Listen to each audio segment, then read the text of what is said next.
I am like a high performance based thinker. Like there's no other outcome other than I'm going to pin it to the wall and I'm going to go, and that's the direction. Burn the ships. I'm going for success. That's the only option here. In that path, investing in ourselves and masterminds, building those relationships, and enabled us to say, hey, there's more than what we could do here. Hey there, I am Dr. Jason Ballara, and this is the Know Your Why podcast, where we explore the why behind success. Every week, I meet with real estate investors, veterinary entrepreneurs, mindset coaches, authors, and fitness professionals to uncover their why and how it drives them on the winding road to success. What is your why? Hi everyone, I'm Jason Ballara, and this is the Know Your Why podcast. Today I'm here with Brett Riggins. Brett is a 20-year veteran of the real estate business whose passion is helping people connect with the life they want. The founder of Connect Home Buyers and Physician Wealth Systems, he's shepherded more than $20 million in transactions in the last decade. Brett, I'm going to stop there because I want to give you the chance to tell your story. But first, let me just say thank you for taking the time out. Thank you for coming on the show today. I appreciate you being here. Man, I'm excited to be here. Thank you for your time and for the listeners' time today too. And hopefully we can shed some value through the wonderful journey of our experiences together. So, yeah, absolutely. Well, tell us your story. Tell us your background, kind of how you got into real estate, and then we'll go and dive in from there. Yeah. I love this part because I don't know where to start. All the way back when I was just a little kid, my parents built a house. I think they started building when I was 7. And what I remember of it, it's like it never actually finished. It went on for like 7 years and never actually finished. But the downfall of that was they actually lost it and had to sell it in a short sale. So from that, it kind of pushed us into, from one rental to another. That was my beginning path in real estate. But from then, somehow I had this passion in construction and architectural design. I love drawing, and that pushed me. That's what I went to school for. Ultimately, coming out with a family-owned design build company. That was a wonderful journey. So grateful for that. And then quickly launched into my own design build company and into real estate investment. I bought my first house. Boy, it was like 2007, I think. So that was a wonderful journey. I learned so much about what not to do through that process. And then fast forward, as my wife and I went full time into real estate investing, we flipped houses. We were doing about 6 at a time. And in order to do that, we had to leverage private capital. And we started building relationships with physicians specifically. And that gave us the opportunity to learn a little bit more where we could bring value to high income earners, to physicians, with the idea that we could plug them into our real estate acquisition processes and systems. And from that was born a company called Physician Wealth Systems. And that's where we're at today. We're highly focused in on building the business side of real estate investment. Okay. So you said that your parents had a short sale on the house they were building. And I was going to ask you, was that right around 2008? But it sounds like maybe it was before that, if you were then kind of in your own business in 2007. Yeah, no, this was a long time ago. This was, let's see, I was probably around 14. So it was 94. Yeah, 94, somewhere around there. So it was quite a while ago. It's crazy when we look back. You get to a certain point, how old you are. Somebody asks you how old you are, and you got to think about it. Then I always laugh because my older brother would tell me about somebody would ask my grandfather how old he was. He's like, well, I was born in, so-and-so year. You do the math. To him, it didn't matter. But you get to this point, and it's like, okay, I've really got to think about this. But then when you look back to when you've been focused on something, and then you lift your head up and you're like, holy cow, it's been that long already. It's just fascinating how time flies, Yeah, it's really true. I think it's I think it's really kind of a funny thing to think about, but sometimes you feel like, oh, I was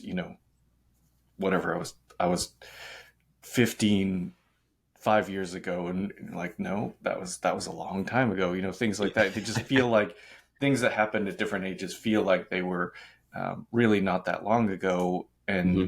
but it's funny to you think about as much has happened in your life up to this point, and then you're like, well, I guess I guess I hopefully get a lot of time to continue sort of building, growing, experiencing life for the next however many decades. So it's an Oh yeah, interesting absolutely. thing to really dive into on time. But so you had that experience with parents' house, and then you, despite that, decided to go into real estate. And I think sometimes I feel it's one or the other. Some people are like, "Oh no, I remember when my parents or my uncle or whatever, someone owned some piece of real estate that didn't go well, and they're like, I won't touch it." But then, Hmm. um, some people think, well, okay, let's learn from that and go on. When you started with your design and build, this was after college, I'm assuming. You started Yeah, working in that yeah. design and build space. Before that path on that journey, I was a licensed general contractor. I was doing that on and off. I really loved the hands-on piece and learning that hands-on piece. And really, to be honest with you, Jason, I didn't know any different. Like I grew up where that's all there was. Like you went out and you did something. You went out and you got a paycheck, right? That's what you did. There was the entrepreneur aspect, the separation of time and money. Yeah. I mean, there was just none of that around me. In real estate ownership as an investment, it was just nobody around me ever did anything like that. Yeah. Yeah, it definitely is something that, um, kind of exposure really changes your perspective on it, being in it somehow, whether that's, kind of going out, like say, getting that job, or, knowing someone who's entrepreneurial or owns real estate or whatever the case may be. But so you moved from kind of that into flipping houses. You're in Charlotte, is that correct? Yes, sir. Yes, sir. Yeah. And so when did you start flipping houses? And I'm assuming that was in Charlotte, or was that somewhere else? Yeah, I lived my whole life in Southwest Michigan, and it's funny. We went right before COVID. We actually went virtual. I onboarded my first virtual employee right before COVID. But that was right when we were pushing to go nationwide. So we're actually doing this nationwide. But we started in Southwest Michigan and a few counties there, and we kind of quickly grew. But one of the big markets that we jumped into was Charlotte, North Carolina. So we were doing that virtually, for the first 2 or 3 years, and then we ended up say, hey, my everybody's completely virtual now. So my wife and I, we love this area. We wanted to get warmer climate, and we can literally, I can with a backpack, I can go anywhere in the world and do what I'm doing. It's fascinating. Now, granted, when I get squeezed to a little laptop, I don't like it. I'm not happy. But, as I'm sitting here now, I've got, 232s in front of me, the full setup, a desk that moves up and down, I'm happy with that. But the thing is, we could go anywhere in the world. And my wife homeschools our children. So we can really just, I mean, we have that, one of the freedoms that we all talk about, location freedom. We can, besides the dog and the pool, I mean, we can just do whatever we want to do. Yeah. Yeah, it's nice to have that sort of independence, independent of location. But talk a little bit about the growth of your business. So, sort of moving from, that local in Michigan to going out to being able to be nationwide and virtual and everything. I think that's the way that people scale, the importance of scale and how that process happens, I think helps people in developing their own businesses. Yeah, and it's fascinating. And there are so many more people well more versed at this than I am. I can speak from my passions, my drive, and kind of like those stumbling blocks along the way. I I am like a high performance based thinker. Like there's no other outcome other than I'm gonna pin it to the wall and I'm gonna go, and that's the direction. Burn the ships. I'm going for success. That's the only option here. in that path, investing in ourselves and masterminds, building those relationships, and enabled us to say, hey, there's more than what we could do here. When we first started investing, it was, say, stay in your backyard, stay there, don't go outside of there. But it just really wasn't working for me and what we wanted to do. We were able to leverage, different marketing techniques in order to then test and measure and turn around these, bubbles of capital. And it's a learning process too, because the people part was probably the most difficult, especially in the direct to seller, single family acquisition world. It was just tough. There's a lot of turnover, and it's not a spot of consistent pace. It was hard to get consistent uh, people in those positions. At one time, we had 13 employees. We were spending six figures a month in marketing. I know a lot of my colleagues do way more than that, and they do more than that now, but that was a big thing, for us. And, we had W-2 employees, which looking back was just horrendous because we had them in multiple states. It was really difficult. But even at that time, so we were like 3 or 4 million in right kind of like at the peak, 3 or 4 million in revenue, and our gross profit was right around 1.3.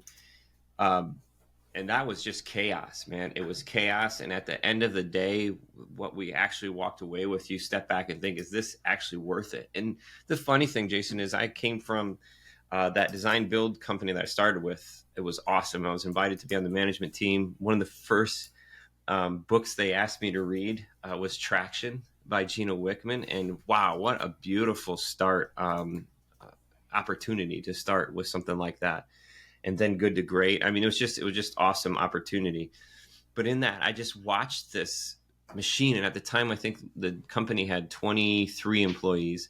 What it cost to feed this machine, that overhead. Mm-hmm. And I just kept asking, like at the end of the 1 year, it was like there was a profit of $100,000. And I'm just thinking, why are we putting millions of dollars through this machine to make $100,000? It doesn't make sense to me. So always watching that and understanding, like, as you scale, or why matters the most. Does this align with where I want to be in 5 years? Because we have to enjoy the process as we're shooting for those goals. And when you get in those situations where you're creating a machine that kills you, and in my world, in the physicians, you're partnering, you're taking cases, but you're consistently building this thing that's requiring your time and just crushing you. So really stepping back and say, okay, what now? Because now, man, I've got no employees. My wife and I are the only employees of our S Corp. And I've never been happier. I mean, we're so streamlined. We're, automations, integrations, we're focused, and, we're pared back and making more money now. Revenue is much smaller, but we're making more money. So just being focused on that. One of the things I bumped in one of my colleagues, and he's done some very well. He's scaled very well in the real estate acquisition world, in the education platform, and the investment platform. And I remember a conversation with him is scaling one brick at a time, making sure that first brick that you put in place, you've got it down.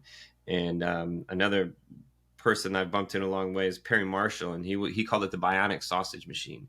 Making sure that this thing, what you're putting in, what it's getting out. Once you've got that brick, boom, I'm gonna set another brick here, and I'm just gonna keep building the companies based off of that.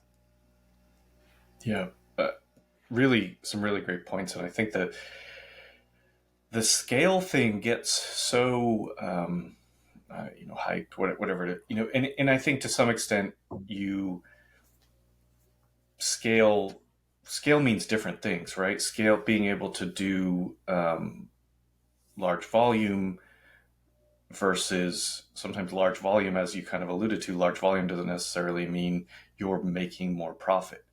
It means more work is happening, more things are happening, but it doesn't necessarily mean you're making more profit. So at the end of the day, doing more volume to end up with the same amount of money you could have if you're running lean, it doesn't necessarily make sense. So I think really great to point that out. You did mention, sort of you were at this point of, sort of the height of it, and you had a number of employees, and now you don't have any. So is that, do you mean you don't have anyone that's a W-2 employee, or you're just strictly focused on this, your business as, a marketing space? Like how are you functioning at this point with nobody else? Happily. Yeah, right. Happily. No one to manage. And it's, Yeah. that's also a funny thing too, because you go through this and, I didn't get my master's in business. I don't even know if they teach you this stuff as a master's in business, building the business, and W-2 versus independent contractor, and the law requirements, and like there's so much of that HR stuff. When you're just a little guy, really, it's like, man, I don't. It gives me goosebumps. I don't want to deal with that stuff. I don't want to learn it. I know where I'm at. I know I'm here to take care of people, take and work honestly with people. So that's a tough part for me. And it's always, in these conversations, you've got this person who may be talking the loudest, saying, oh no, don't do W-2. And then this other person starts talking louder of do independent contractor. And, the way that it is now, we're partnered with people. Right. I'm not vertically integrated on things that require people, if that makes sense.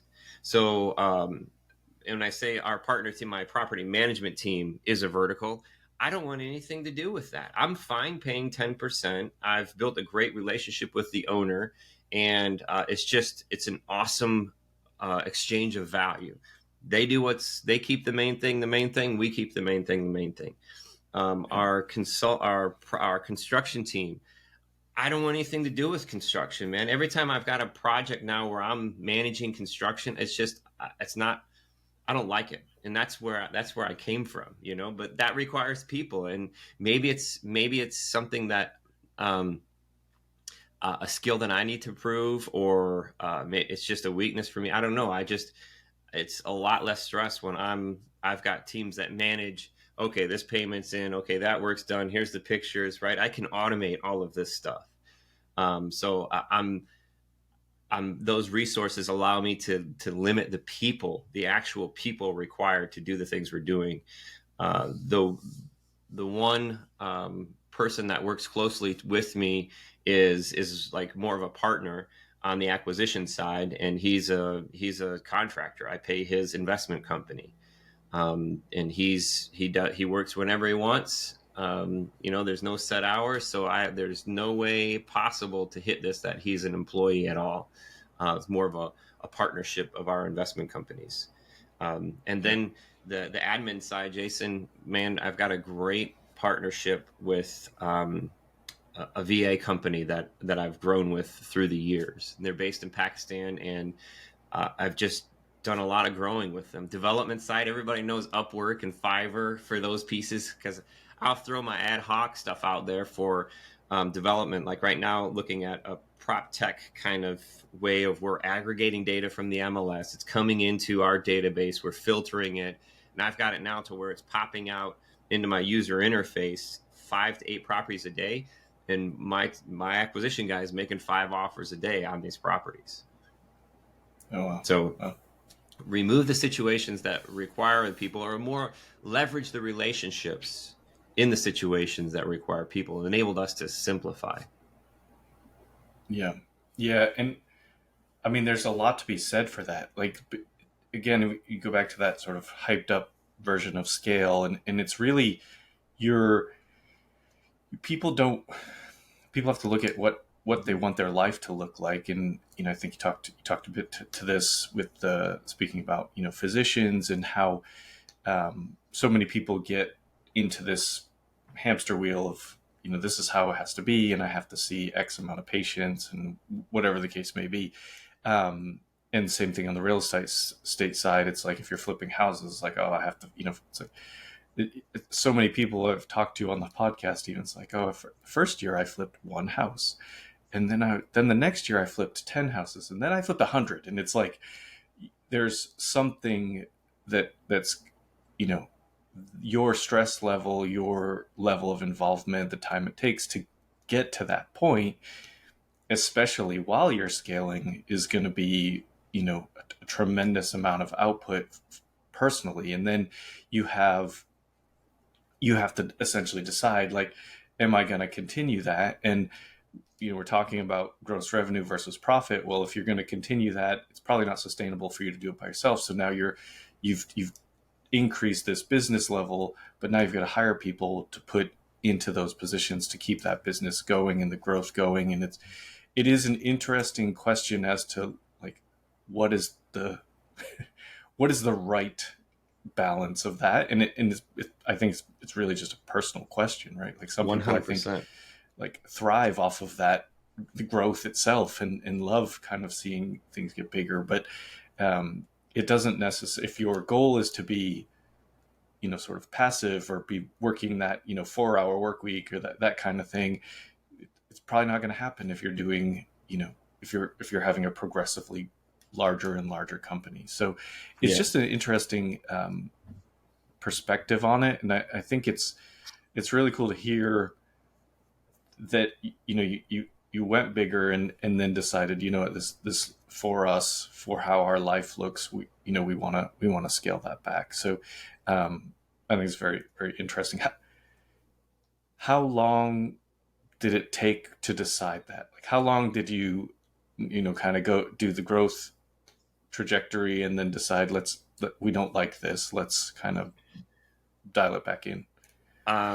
I think 6 months leading into the 1 year, and the 1 year full force to the wall was, yeah, it was clear. Like, it was clear. And again, it's a personal thing. I know, looking back, if I were to stay in that scenario, the different decisions, um, that I could have made to maybe made it more enjoyable. But at the same time, man, I get asked this all the time. I mean, I am wealthy. Like, I am wealthy because I, uh, want everything I have. And in this situation, I'm talking to you out. I'm at home. I'm in the Carolinas. I look out the window. I see palm trees. Growing up in Michigan, that's something, in and of Yeah. itself is magical. I Yeah. don't. I literally, my day is, I go to the gym in the morning, and I've got t-shirts and, like, jogging pants. Like, that's different from me in the push and the drive. I was, dressing nice. I was leading by example, all this kind of stuff. And now I'm comfortable and I'm happy, and I'm understanding, hey, where we're at, this is where I want to be. No, get me wrong. I was talking about this yesterday on a radio show. Is like, I am content, but I'm not complacent. These verticals that we're building, I'm building them to sell, and I'm building them with the idea that they could sell. Right now, they are helping my clients, and they're helping me and my family, because as we push volume through these things, hey, this could do, hey, we could do this and tweak this, hey, we could automate this, and it's just awesome opportunity. But the thing that I think we're scaling now is the relationships. And I think that's so beautiful, and being able to give so much value, without any expectation of getting anything back. That's just a whole different place for me personally.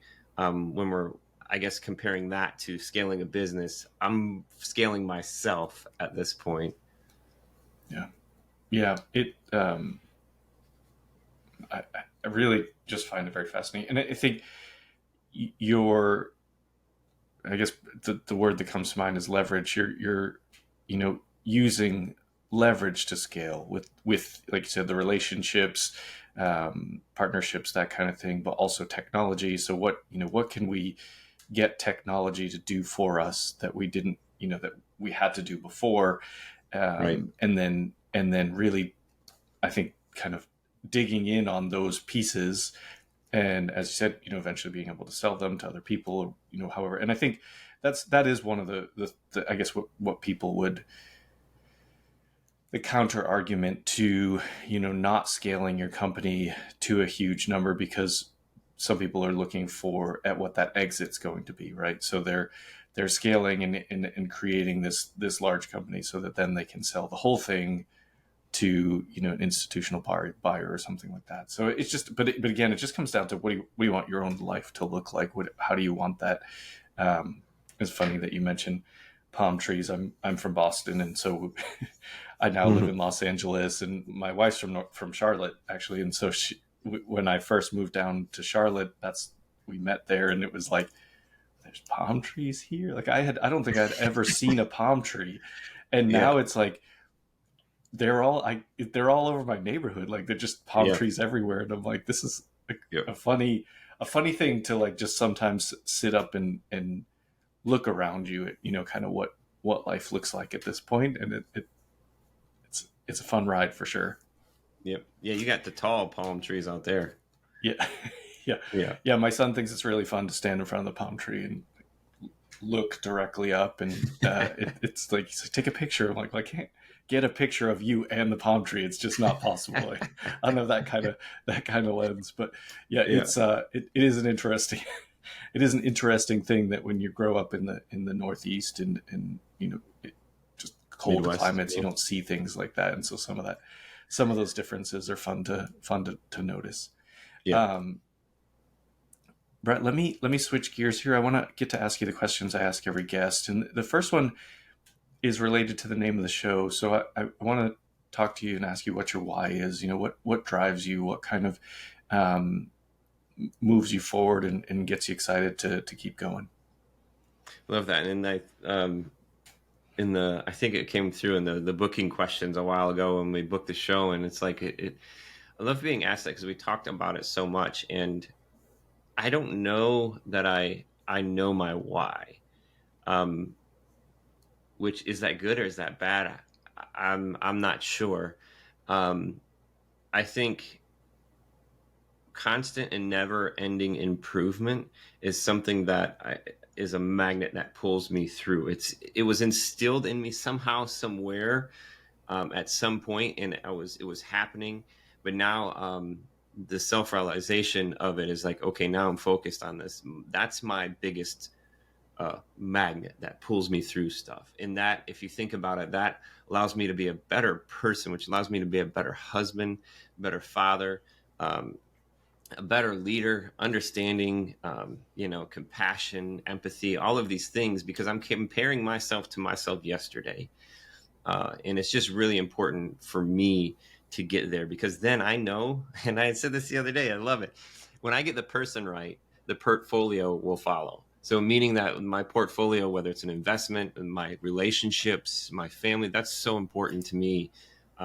That's massive. That's massive for me. And the more that I'm learning about myself, the more that I'm thankful to God as well too, for providing these opportunities for me to continue to sharpen me, just continue to make me a better person every single day. And where that is or why that is, I don't know, but that's my why, if that makes sense. I think it's a pretty strong why, actually. I don't. You Yeah. start by saying you're not sure what it is, but I think that does a pretty good, motivating piece. And I love that, the part about, if I get the person right, then the portfolio will follow. I think that's an important,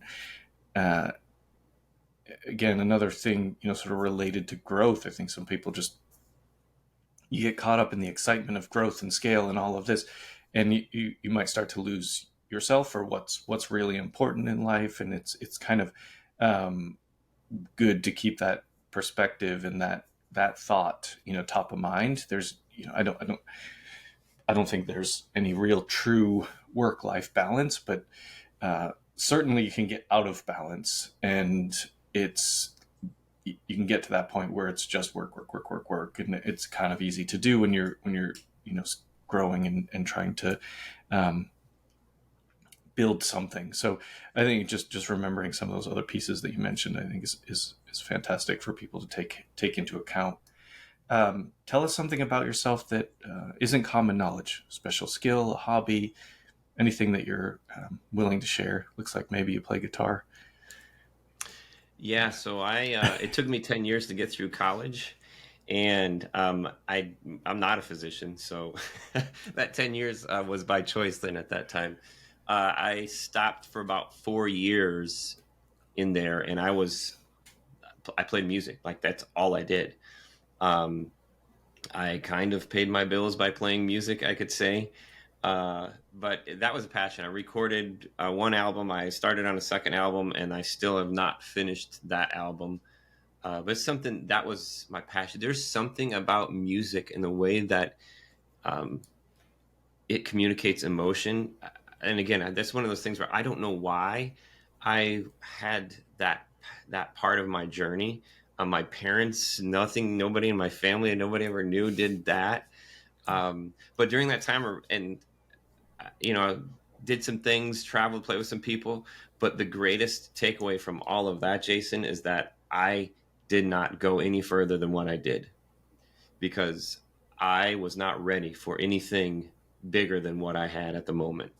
And that's even with business. I'm so grateful that, 20 years ago, I didn't have what I have now because I'm not the person that I am now. I was not that person then, so I couldn't handle it. So I think this is the biggest takeaway for me is through the music journey, being so grateful. Some of God's greatest gifts are the unanswered prayers, to quote the old Garth Brooks there, right? Yeah. Yeah. I love music as well. I did not do it to the level that you did, but it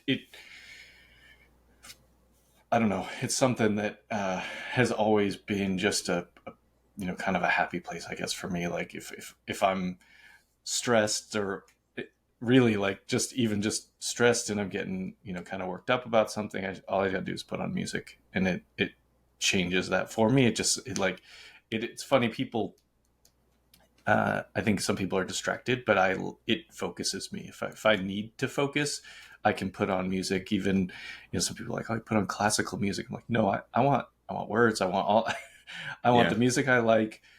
It's okay. Like it like settles my mind. So Yeah. I think I completely. Binaural beats. I listen to a lot of binaural beats, and whether the frequencies, whether or not it adjusts the brain frequencies, I absolutely love binaural beats. So the other thing I want to add there too is you can't think your way out of a feeling. Um, and I'm not a psychiatrist, or I'm not even trained in the brain or anything like that. I just know this I've heard it in my own experience. You can't think your way out of a feeling.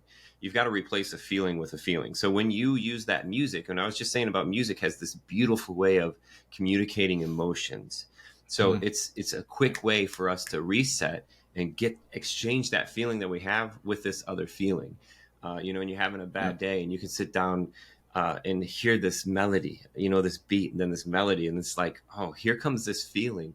I'm not thinking, I'm feeling, and you can get that exchange to say, hey, this is it. This is the day. Today's going to be a great day. Yeah.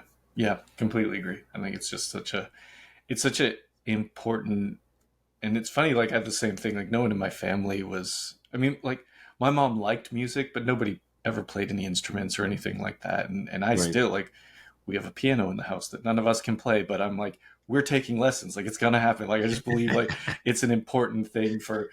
I want to learn to play piano, but I think it's just an important thing for my kids to have, kind of access and exposure to um, music at whatever level that they're interested Yep. in. So I love it.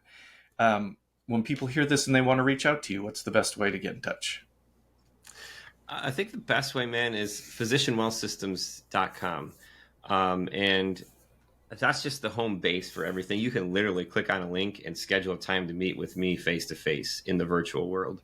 It's just really easy to get there. Physicianwellsystems.com. From there, the whole internet or the social media stuff, our team works on a lot of that stuff.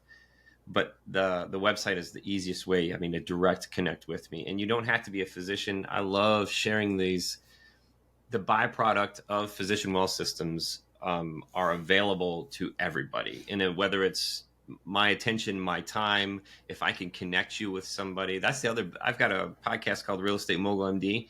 And this, I mean, you probably know this, the people that I get to talk to it's extraordinary. Just to get to talk with amazing people. But along that journey, I've collected those those resources and those connections. And I love, if that's the minimum that I could do for people is just connect you with somebody else, then hey, maybe that was my why for the day, huh?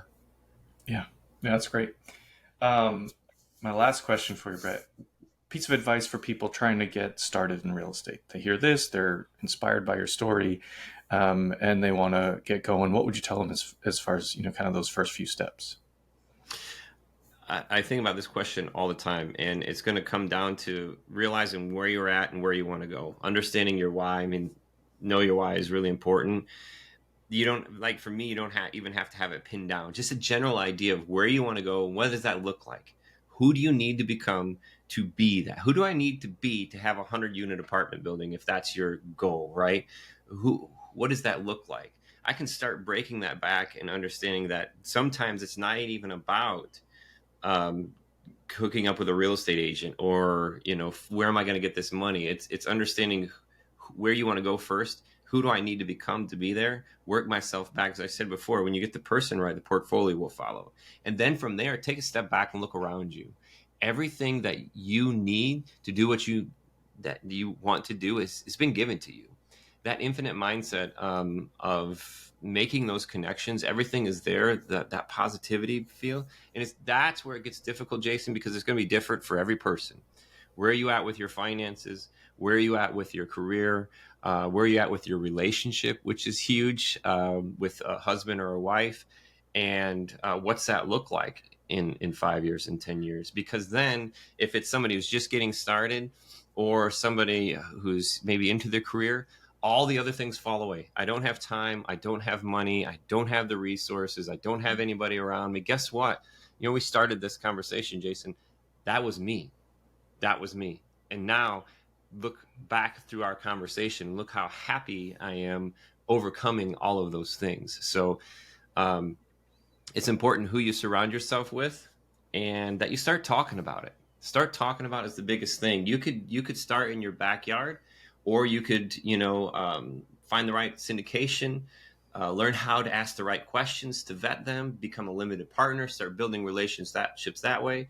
You could start with a single family house. It's all about where you want to go, who you need to become to get there, and then association and dissociation of the people around you. Understand that you've got everything you need.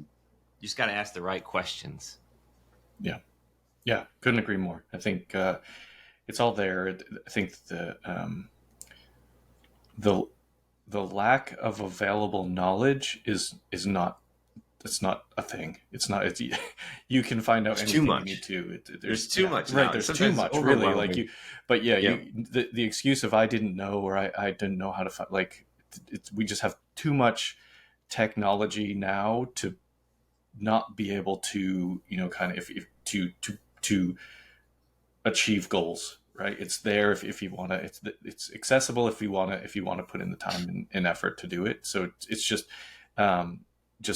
it's just figuring out what those goals are, really, I think is what it comes down to. And like you said, like, what do I want my life to look like? So, Brett, it's been great. Thank you so much for coming on the show and sharing like you did. I think people will get a ton of value out of this episode. So thank you very much. Awesome. I really appreciate it. And all those beautiful things that the listeners hear coming out of my mouth, just remember, it takes constant tuning, just like these instruments we've talked about, the piano, the guitar. It takes constant tuning every day to be able to live that life and believe what I'm saying. It's not all sunshine and rainbows. So let's not get that mixed up. We need to tune our instruments every single day to something that's true. Yeah, I love it. Folks listening, I know you're going to get a ton of value out of this episode. Please like, rate, and review the show so we can get more great guests like Brett. And thank you all for listening. Hey there, I am Dr. Jason Ballara, and this is the Know Your Why podcast, where we explore the why behind success.